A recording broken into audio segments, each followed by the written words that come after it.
Bonjour, Thierry Gandillot du service culture pour une page littérature aujourd'hui avec cet excellent roman noir de Marc Duguin qui s'appelle L'Emprise.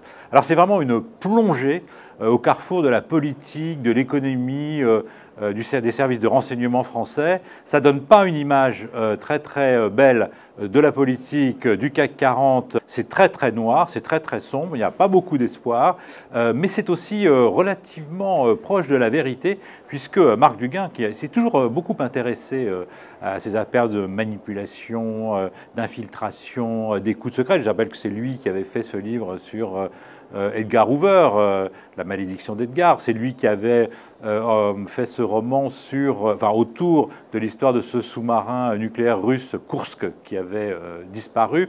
Il a aussi été fouillé dans les archives psychiatriques des nazis. Enfin, donc il est très intéressé, mais là, il va directement au cœur de l'affaire, c'est-à-dire la République française, et je peux vous dire que ça fait mal. Alors, je ne vais pas vous résumer le livre parce qu'il y a des dizaines de pistes qui vont s'entrelacer pour, évidemment, in fine, se rejoindre avec beaucoup de virtuosité, il faut le dire. Mais disons que le personnage principal s'appelle Philippe Launay. Il est quasiment certain d'être élu à la présidence de la République. Il est genre centre-gauche. Les sondages sont complètement avec lui. Et donc, il n'a plus qu'à se présenter. Sauf que, eh bien, au sein de son propre parti, il a un certain Loubiac. Alors lui, c'est Yago plus Tartuffe plus Judas. Il est bien décidé à le déboulonner ou en tout cas à moyenner son retrait.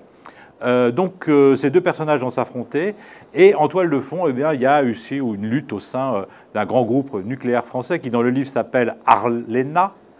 Et puis il y a également un dossier mandarin qui regarde du côté de l'Empire céleste. Donc cette petite tambouille eh bien, n'est pas très ragoûtante, mais ça fait quand même un très bon roman.